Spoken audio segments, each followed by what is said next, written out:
स्वागत है आपका आज के हमारे इस वीडियो में। मैं आनंद दुबे लाया हूँ आपके लिए कक्षा 12 का एक विशेष टॉपिक जिसका नाम है कूलाम का नियम और उसका सूत्र का निम्नगमन। इसी वीडियो के अंदर हम ये भी देखेंगे कि आपेक्षिक विद्युतशीलता तथा परावैद्युतांक का किस तरीके से हम लोग डेरिवेशन कर सकते हैं, यानी उसका भी हम लोग सूत्र निगमन करना सीखेंगे। फिलहाल अगले वीडियो में हम इसके कुछ न्यूमेरिकल्स देखेंगे। फिलहाल आज के इस वीडियो में हम इतनी बातों को सीखेंगे। तो सबसे पहली चीज़ कि कूलाम का बल क्या होता है। कूलाम ने दो स्थिर बिंदुओं के मध्य लगने वाले आकर्षण या प्रतिकर्षण बल को ही कूलाम बल कहा। अब इस बात को समझिए कि आवेश का जो एसआई मात्रक होता है वो कूलाम होता है।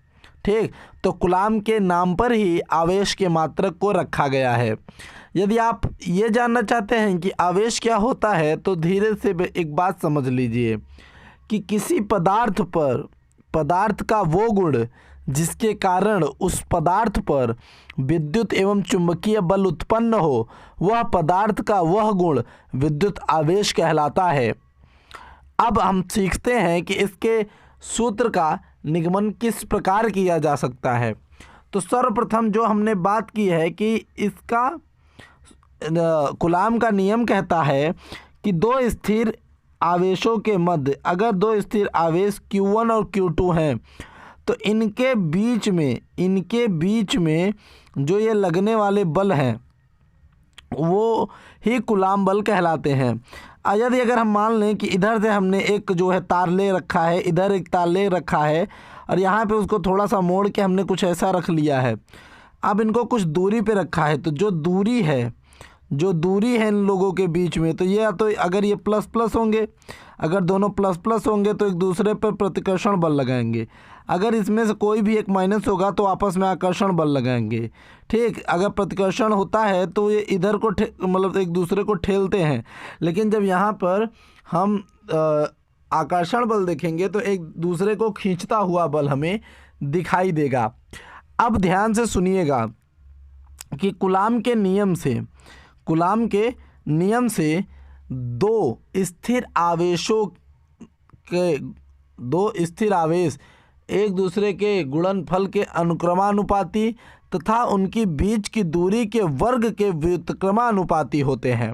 यानी कहने का अर्थ ये है दोस्तों कि अगर कूलाम का बल यानी F बराबर, याद रखिएगा ये F कूलाम के बल के लिए लगाया जा रहा है, F बराबर K Q1 Q2 अपान R स्क्वायर।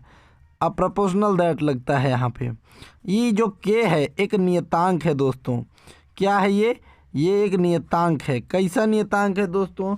इसका मान होता है 9 गुणित 10 पे घाते 9। याद रखिएगा इसका जो होता है वो होता है 9 गुणित 10 पे घाते 9 न्यूटन इंटू मीटर प्रति कूलाम स्क्वायर। अब इस K को हम लोग 1/4 pi epsilon not Q1 into Q2 upon R square ये भी लिखते हैं।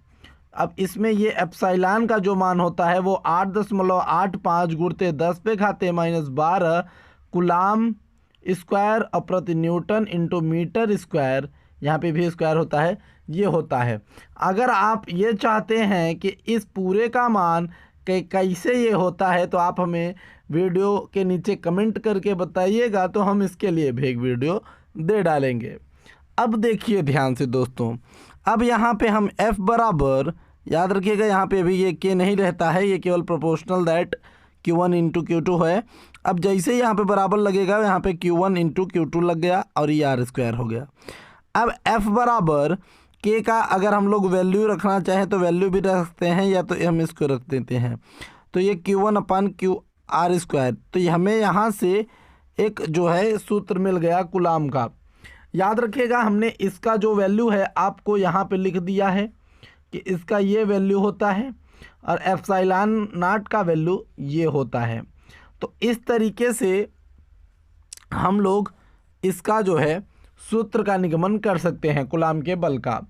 अब आगे जो हमने बात करी तो अब दोस्तों हम परावैद्युतांक के लिए सूत्र लगाना शुरू करेंगे। तो हम यहाँ पे सबसे पहले जो ये हमने अभी कूलाम का जो बल उत्पन्न किया है, यानी F बराबर हमें लिखना होगा दोस्तों 1/4 pi epsilon not Q1 into Q2 upon R²। हमें इसको दोस्तों लिखना होगा। ठीक, अब देखिए हम यहाँ पे इसको समीकरण 1 घोषित कर देते हैं और अब हम निकालेंगे कि जो है वायु या किसी माध्यम में। ठीक, यहाँ पे तो ये तो निर्वात में था। ठीक दोस्तों, इसे हमने तो निर्वात में घोषित कर लिया। लेकिन याद रखिए दोस्तों एक बात को मेरी, कि अगर यदि आपने कि सबसे पहले इसको समीकरण 1 घोषित किया तो आपका उल्टा आएगा, तो हम इसे समीकरण 2 बनाएंगे। याद रखिएगा, आप चाहे तो इसको पलट भी सकते हैं, कोई दिक्कत नहीं होगी दोस्तों। अब माध्यम में, ठीक, तो माध्यम में जो विद्युतशीलता होगी, तो हम यहाँ पे माध्यम में विद्युतशीलता लेते हैं। ठीक, आप इसको ऊपर नीचे भी ले सकते हैं, कोई दिक्कत नहीं है। माध्यम में विद्युतशीलता जो होगी वो होगी दोस्तों Fm बराबर, ध्यान से देखिएगा, केवल एक चेंज, Fm बराबर 1/4 पाई एप्सिलॉन और Q1 और Q2 अपान R²। यहाँ पे देखिए हमने समीकरण 1 घोषित किया। अब एक बात को समझिएगा दोस्त, कि यहाँ पर हमने जो ये F बराबर लिया है, ये अभी तक हमने जो पीछे मान प्राप्त किया था उसे हमने ले लिया। अब ये माध्यम में विद्युतशीलता है। अब याद रखिएगा, हम लोग आपेक्षिक विद्युतशीलता देख रहे हैं। ठीक, किसी माध्यम में विद्युतशीलता देख रहे हैं, और इसके लिए हमें एक नया सूत्र बनाना पड़ा, जहाँ पे ये जीरो नहीं था। देखिए यहाँ पे जीरो है, यहाँ पे जीरो नहीं था। ठीक, तो यानी यहाँ पे कोई माध्यम है, लेकिन यहाँ पे कोई माध्यम नहीं है। अब हम लोग करेंगे क्या दोस्तों, हम लोग लिखेंगे कि समीकरण 1 व 2 को विभाजित करने पर, 1 व 2 को विभाजित करने पर, तो हम 1 व 2 को विभाजित करते हैं दोस्तों, तो देखिए कुछ इस प्रकार का रूप हमारे सामने आएगा। ठीक, अब देखिएगा, तो यहाँ पे हमको करने पर F और Fm करने पर हमें मिल रहा है दोस्तों, या फिर Fm बराबर F कर लेते हैं, यही उचित पड़ेगा। Fm बराबर F करने पर हमें देखिए यहाँ पर 1/4 pi epsilon into Q1 into Q2, और यहाँ पे हमें R² अपान, अब F बराबर जो है उसे लिख देना है 1/4 pi epsilon not Q1 into Q2 upon R²। इससे हमारा ये कैंसिल, इससे हमारा ये कैंसिल। यहाँ पे बच रहा है दोस्तों F, देखिए Fm और F बराबर हमारा बच रहा है E और E एप्सिलॉन का ये बच रहा है। ठीक दोस्तों, हमारा ये बच रहा है। अब यहाँ पे हम लोग इस पूरे को हम लोग ER मान लेंगे, तो हमारे पास जो वैल्यू आ जाएगा वो कुछ ऐसा होगा कि ER बराबर E और एक एप्सिलॉन नॉट। अब हम लोग करेंगे क्या, एप्सिलॉन नॉट को इधर भेज देंगे, तो हम लोग epsilon R into epsilon not E बराबर प्राप्त कर लिए किसके, एप्सिलॉन के। ठीक, अब इसके बाद देखिए, अब हम लोग क्या करेंगे, समीकरण 1 में एप्सिलॉन का मान रखने पर, किसका, एप्सिलॉन का मान रखने पर, चलिए दिखाते हैं दोस्तों। तो हमारा जो समीकरण 1 है, ठीक, तो समीकरण 1 यही है हमारा, तो हम यहाँ पे लिखेंगे Fm बराबर 1/4 pi epsilon into Q1 Q2 अपान R²। अब यहाँ पे ध्यान दीजिएगा कि इस E का वैल्यू इतना है, तो हम इस E के जगह पे वही रख देंगे। तो यहाँ पे हो गया Fm बराबर 1/4 pi epsilon not epsilon R Q1 into Q2 upon R²। तो यहाँ पे R² हो गया।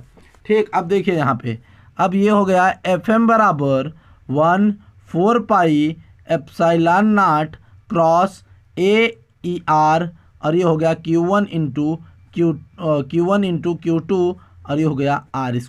क्या हो गया दोस्तों, R²। अब आप लोग थोड़ा अगर गौर करेंगे तो हमारा यहाँ पे F का जो वैल्यू है ये है और ये है, तो अब हम लोग लिखेंगे Fm बराबर F गुणते ER। ठीक, अब यहाँ पे एक वैल्यू निकल के आ रहा है Fm बराबर FER। अब यही हमारा परावैद्युतांक का सूत्र का निगमन है दोस्तों।